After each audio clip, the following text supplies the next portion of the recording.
تخيل معايا تصحى الصبح وتروح شغلك تلاقي مكانك متاخد مش بحد تاني، لأ، بروبوت. هل المستقبل اللي كنا بنشوفه في الأفلام بقى واقع دلوقتي؟ السؤال اللي بيشغل العالم، هل الروبوتات هتاخد مكاننا في الشغل ولا لسه للإنسان ميزة ما ينفعش تتعوض؟ خلينا نبدأ من الأول. من عشرات السنين الروبوتات كانت مجرد أذرع معدنية في المصانع بتكرر نفس الحركة آلاف المرات من غير ملل ولا خطأ. في الوقت ده محدش كان متخيل إن الروبوت ممكن يدخل حياتنا اليومية بالشكل اللي بيحصل دلوقتي. لكن النهاردة الروبوت مش بس موجود في المصانع، لأ، موجود في المطاعم كجرسون بيجيب لك الأكل، وموجود في المستشفيات كمساعد للجراحين، وموجود حتى في مكاتب خدمة العملاء عن طريق الذكاء الاصطناعي اللي بيرد على أسئلتك أسرع من أي موظف. لكن هل معنى كده إن الإنسان بقى بلا قيمة؟ تعالوا نشوف. لو قارنا بين الإنسان والروبوت في الشغل هنلاقي إن الروبوت عنده سرعة ودقة عالية جداً، مش بيتعب، مش بياخد أجازة، ومش بيغلط بسبب الإرهاق، وده معناه إن الشركات بتحب تعتمد عليه في الأعمال الروتينية. لكن في نفس الوقت في حاجات الروبوت مش هيعرف يعملها، زي التعاطف.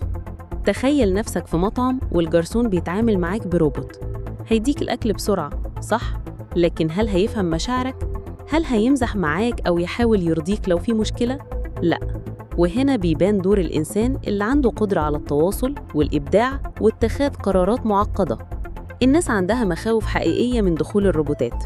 في ناس شايفة إن الروبوتات هتسرق فرص العمل، وإن ملايين ممكن يلاقوا نفسهم من غير وظيفة. في ناس تانية بتخاف من فكرة إن الذكاء الاصطناعي ممكن يتطور لدرجة إنه يبقى خطر على البشرية، مش بس خطر اقتصادي لكن كمان خطر وجودي. لكن لو بصينا من زاوية مختلفة هنلاقي إن وجود الروبوتات ممكن يكون فرصة. ليه؟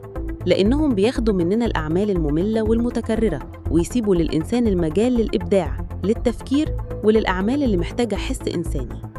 الروبوت ممكن يشيل أحمال تقيلة، يشتغل في أماكن خطيرة، أو ينجز مهام بسرعة، لكن يفضل الإنسان هو اللي عنده رؤية، خيال، وقدرة على الابتكار. يعني هل الروبوتات هتاخد مكاننا؟ الإجابة لأ، بس هتغير شكل شغلنا. في وظائف هتختفي فعلاً، لكن في المقابل هيتخلق آلاف الوظائف الجديدة اللي محتاجة مهارات مختلفة. يمكن الجيل الجاي يلاقي نفسه بيشتغل جنب روبوت أو حتى بيديره. في النهاية السؤال الحقيقي مش هو هل الروبوت هيستبدل الإنسان، لكن هل الإنسان هيقدر يتأقلم ويتعلم مهارات جديدة تخليه يواكب المستقبل؟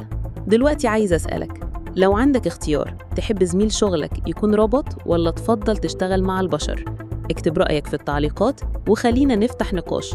ولو عجبك الفيديو ما تنساش تشترك في القناة وتفعل الجرس عشان توصلك كل المقارنات المثيرة بين البشر والآلات، لأن اللي جاي أذكى وأغرب.